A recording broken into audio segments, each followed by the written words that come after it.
बोलिए भारत माता की, भारत माता की, छत्तीसगढ़ महतारी की, छत्तीसगढ़ महतारी की, स्वामी विवेकानंद जी की, स्वामी विवेकानंद जी की।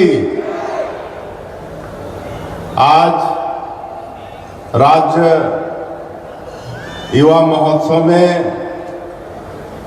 मंच में विराजमान हमारे प्रदेश के पूर्व मुख्यमंत्री,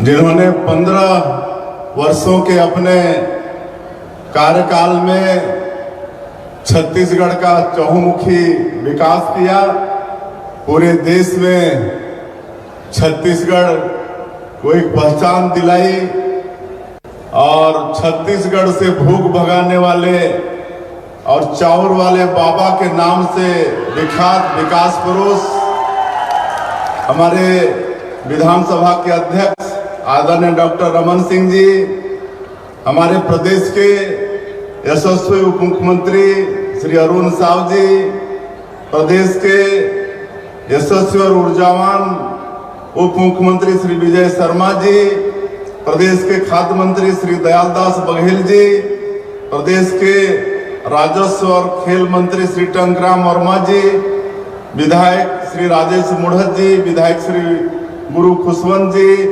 हमारे युवा आयोग के अध्यक्ष विश्व विजय सिंह तोमर जी, खेल विभाग के सचिव हिमशिखर गुप्ता जी, डायरेक्टर तनुजा सलाम जी, खेल विभाग के सभी अधिकारीगण और इस युवा महोत्सव में भाग लेने आए पूरे हमारे प्रदेश के मेरे प्यारे युवा भाइयों और बहनों और मीडिया के मित्रों, मैं सबसे पहले आप सभी लोगों को युवा महोत्सव की बहुत बहुत बधाई देता हूं, शुभकामनाएं देता हूं। आज 12 जनवरी का ये दिन स्वामी विवेकानंद जी की जयंती है, जिसको हम सब लोग युवा दिवस के रूप में मनाते हैं। और मैं धन्यवाद देना चाहूँगा हमारे खेल और युवा विभाग के मंत्री को, उनके विभाग को, यहाँ पर ये 2 दिन का युवा महोत्सव का कार्यक्रम रखा है, जिसमें पूरे प्रदेश के सभी जिलों से युवा लोग यहाँ पर भाग लेने आए हुए हैं और अगले 2 दिनों तक यहाँ पर विभिन्न तरह का कार्यक्रम होंगे। आखिरी में कुमार विश्वास जी का भी कार्यक्रम है, उसके पहले भी और कई लोग आएंगे और सब लोगों का मार्गदर्शन होगा, कविता पाठ होगा। इसका निश्चित रूप से हमारे युवाओं को लाभ होगा। बंधुओं, मैं बताना चाहूँगा कि छत्तीसगढ़ सौभाग्यशाली है कि स्वामी विवेकानंद जी अपने युवा अवस्था में, किशोरावस्था में 2 साल हमारे छत्तीसगढ़ में रहे हैं और यहाँ पर जो बूढ़ा तालाब है वहाँ के पानी में स्नान भी किए हैं। यहाँ के डे भवन में 2 साल तक वो रहे भी हैं। ये हम लोग के लिए सौभाग्य की बात है। और आज जो हमारे प्रदेश का एयरपोर्ट है उसका नाम भी स्वामी विवेकानंद जी के नाम से हुआ है। तो कोई भी यहाँ पर आता है एयरपोर्ट में तो स्वामी विवेकानंद जी का नाम लिखा देखता है तो इतना तो उसको पता चलता है कि स्वामी विवेकानंद जी का इस प्रदेश से गहरा नाता है।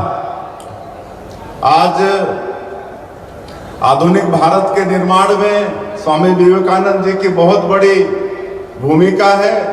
उन्होंने 1893 में शिकागो के विश्व धर्म सम्मेलन में जो ऐतिहासिक वक्तव्य दिया था, उससे पूरी दुनिया भारतीय चिंतन के आगे नतमस्तक हो गई थी।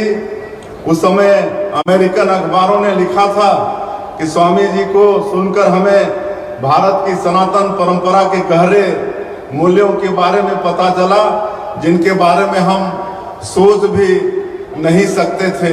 तो ऐसे हमारे स्वामी विवेकानंद जी थे और आज उनका विचार हमारे देश की एक शक्ति है।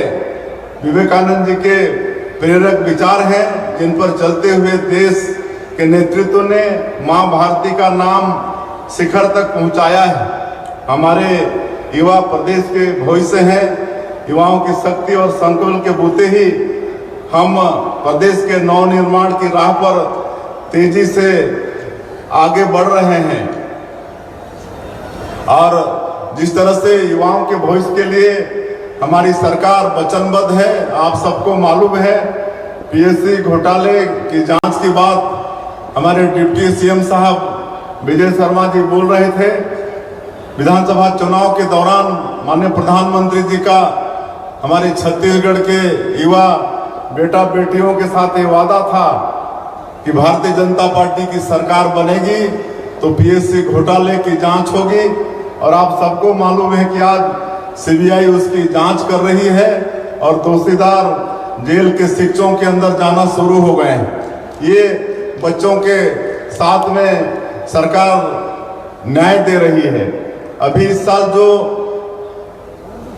पीएससी का रिजल्ट घोषित हुआ तो उसके टॉप 10 के बच्चे और उनके माता पिता अभिभावक वो सब हमसे मिलने आए थे और उनके चेहरे पर जो खुशी थी, बच्चों के चेहरे पर और उनके अभिभावकों के चेहरे पर, उनके माता पिताओं के चेहरे पर, उसका मैं बयान नहीं कर सकता।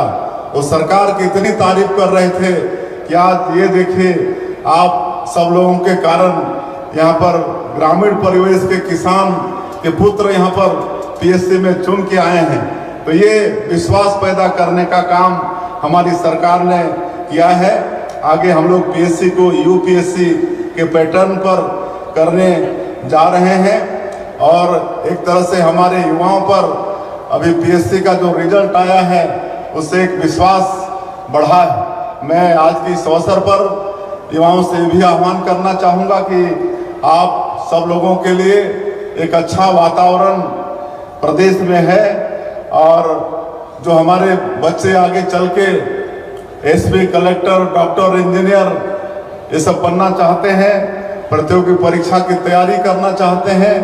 हम लोगों का ट्राइबल यूथ हॉस्टल दिल्ली में है, वहाँ पर निःशुल्क आप लोगों के रहने की व्यवस्था है, जिसका सीट हम लोगों ने 200 कर दिया है, तो उसका लाभ भी आप लोग लें। हम लोग व्यापम की जो परीक्षा है उसका वार्षिक कैलेंडर जारी कर दिए हैं। अब हमारे बच्चों को उसकी पूरी जानकारी है। हम लोग प्रदेश में नई शिक्षा नीति भी लागू किए हैं और ये नई शिक्षा नीति खाली डिग्री देने का काम नहीं करेगा बल्कि रोजगार की शिक्षा भी देगा, ताकि हमारे बेटा बेटी आगे चलकर जिनकी सरकारी नौकरी नहीं लगेगी वो किसी न किसी रोजगार से जुड़कर अपना भविष्य संवारेंगे। इसलिए हम लोगों ने नई शिक्षा नीति लागू की है और नई उद्योग नीति भी हम लोगों ने लॉन्च की है। नई उद्योग नीति वर्ष 2024-2030 और इसमें युवाओं का बहुत ख्याल किए हैं और इन उद्योग नीति के माध्यम से जो उद्यम आएंगे उसमें अधिक से अधिक हमारे बेटा बेटियों को रोजगार मिले, इसकी भी व्यवस्था नई उद्योग नीति में है। हम लोग हमारे छत्तीसगढ़ के युवा बहुत प्रतिभावान हैं, उनके भीतर अनूठे विचार हैं। स्टार्टअप की छत्तीसगढ़ में बड़ी संभावना है, इसे भी हम बराबर प्रोत्साहित कर रहे हैं। हम कोवर्किंग स्पेस बना रहे हैं जहां बेहद कम खर्च में स्टार्टअप आरंभ करने की इच्छा रहने वाला युवा अपना सेटअप स्थापित कर सकता है। आईटी सेक्टर को भी विशेष रूप से हम प्रेरित कर रहे हैं। नया रायपुर में तेजी से आईटी कंपनियां अपने यूनिट आरंभ कर रही हैं। शीघ्र ही नवा रायपुर नई आईटी हब के रूप में स्थापित होने वाला है। हाल ही में जगदलपुर में बस्तर ओलंपिक का आयोजन हुआ था, जिसमें 1,65,000 हमारे उस क्षेत्र के युवा लोग भाग लिए, बड़ा सफल रहा। हमारे देश के यशस्वी प्रधानमंत्री श्री नरेंद्र मोदी जी ने अपने मन की बात में बस्तर ओलंपिक की बहुत प्रशंसा की और हम लोग छत्तीसगढ़ में खेल को भी आगे बढ़ाने के लिए प्रतिबद्ध हैं। इसके लिए हमारे युवा खेल मंत्री श्री टंकराम वर्मा जी बिल्कुल लगे हुए हैं। अधोसंरचना खड़ी कर रहे हैं, खिलाड़ियों को ट्रेनिंग की पुख्ता व्यवस्था कर रहे हैं। अभी 75 बच्चे युवा महोत्सव में भाग लेने दिल्ली गए हुए हैं। आदरणीय खेल मंत्री के घर में हम लोग उनको शुभकामना देकर विदा भी किए हैं और आज मुझे जानकारी है कि उनकी मुलाकात माननीय प्रधानमंत्री जी से हुई है। इस तरह से पूरे देश में हमारे प्रदेश के युवाओं का धूम है। मैं इस प्रदेश के सभी युवाओं को आज के इस अवसर पर बहुत बहुत बधाई शुभकामनाएं देता हूं, उनके उज्जवल भविष्य की कामना करता हूं और खेल और शिक्षा के क्षेत्र में सरकार जो सुविधा उपलब्ध करा रही है उन सुविधाओं का लाभ लें और विकसित छत्तीसगढ़ बनाने में आप सब लोग की महती भूमिका रहेगी। वो भूमिका आप लोग निभाएंगे। एक बार फिर से युवा महोत्सव की आप सभी लोगों को बहुत बहुत बधाई देते हुए अपनी बात समाप्त करता हूं। जय हिंद, जय छत्तीसगढ़।